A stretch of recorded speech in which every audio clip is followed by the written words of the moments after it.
সবাইকে আমার ইউটিউব চ্যানেলে স্বাগত। আজকে আলোচনা করব ক্যালকাটা ইউনিভার্সিটির সেমিস্টার 4-এ বাংলায় তোমাদের অনেকেরই এলসিসি 2 পেপারটি রয়েছে। এই পেপার থেকে আমি 3টে মডিউল থেকে আলাদা আলাদা সাজেশান দিয়েছি। সেই সাজেশান অনুসারে ইতিমধ্যে তোমাদের অনেক প্রশ্নের উত্তরও দিয়েছি। আজকে তোমাদেরকে একটা গুরুত্বপূর্ণ 10 নম্বরের প্রশ্নের উত্তর তোমাদেরকে মডিউল 3 অর্থাৎ মেঘনাদবধ কাব্য থেকে দিচ্ছি। তোমরা প্রথম থেকে শেষ পর্যন্ত দেখতে থাকো।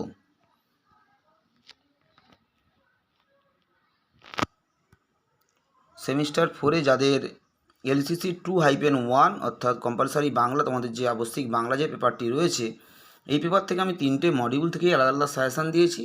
তোমাদের মেঘনাদবধ কাব্য থেকে যে সাজেশানটা আমি দিয়েছি, সেই সাজেশানের প্রথম প্রশ্নটাই হলো বারুণী মুরলা এবং রমা এই উপাখ্যান বা উপকাহিনী কিংবা এই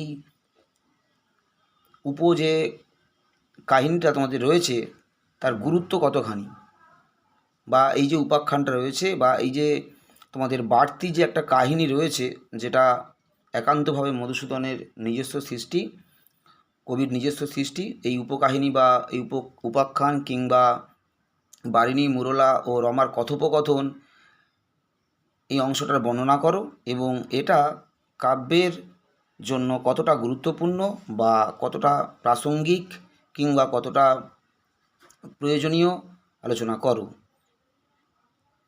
বারুণী মুরলা এবং তোমাদের রমা বা লক্ষ্মী বা কমলা যাই বলতে পারো, এই যে উপকাহিনীটা রয়েছে বা উপাখ্যানটা রয়েছে, এই উপাখ্যানটার বর্ণনা দাও এবং এই উপাখ্যানটি কাব্যের জন্য, মেঘনাদবধ কাব্যের প্রথম যে স্বর্গটা রয়েছে, এই প্রথম স্বর্গের জন্য এই উপকাহিনীটা কতখানি দরকার বা কতখানি প্রাসঙ্গিক, এটা কেন কবি ব্যবহার করেছেন, কি দরকারে বা কি প্রয়োজনে ব্যবহার করেছেন, আলোচনা করো।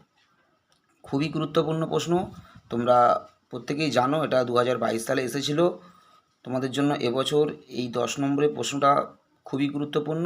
তোমরা অবশ্যই ভালো করে উত্তরটা লিখে নাও। আমি যতটা সম্ভব সোজা করে লিখে দেওয়া যায় চেষ্টা করেছি। আশা করছি তোমাদের মুখস্থ করতে সুবিধা হবে। প্রথমেই তোমাদের উপকাহিনীর বর্ণনা রয়েছে 1.5 পেজের মতো উপকাহিনীর বর্ণনা। তারপরেই রয়েছে এই উপকাহিনীটা কেন প্রাসঙ্গিক, কেন গুরুত্বপূর্ণ বা দরকারি, বা কেন কবি ব্যবহার করেছেন উপকাহিনীটা, বা কাব্যের জন্য এই উপকাহিনীটা আদৌ কি প্রাসঙ্গিক বা ব্যবহার করার কি কোনো প্রয়োজন আছে, তা লেখো। প্রথমে উপকাহিনীর বর্ণনা রয়েছে এবং তারপরেই তোমাদের উপকাহিনী কতখানি গুরুত্বপূর্ণ সে সম্পর্কে লিখে দেওয়া হয়েছে। তোমরা প্রথম থেকে শেষ পর্যন্ত ভালো করে উত্তরটা দেখো এবং শেষ পর্যন্ত অ্যান্সারটা তোমরা লিখে নাও। তোমাদের এলসিসি 2 পেপারে সাজেশানে আরও যে প্রশ্নগুলো দেওয়া রয়েছে, প্রতিটা প্রশ্নের অ্যান্সার এক এক করে আপলোড করা হবে। যারা কন্টিনিউয়াসলি ফলো করছো তোমরা অবশ্যই উত্তরগুলো লিখে নাও এবং যারা প্রথমবার দেখছো অবশ্যই সাবস্ক্রাইব করে তোমরা অবশ্যই চ্যানেলটা ফলো রাখবে। তাহলে তোমরা শুধু এলসিসি পেপার নাও, সেমিস্টার 4-এর বিভিন্ন পেপারের তোমরা সেক পেপার থেকে শুরু করে অন্যান্য যে সিসি পেপারগুলো রয়েছে, Bangla, political science, history, education, সমস্ত পেপারের সাজেশান এবং উত্তর সবই তোমরা চ্যানেল থেকে পেয়ে যাবে। তাই অবশ্যই তোমরা চ্যানেলটি সাবস্ক্রাইব করে পাশে থেকো। সবাইকে নমস্কার।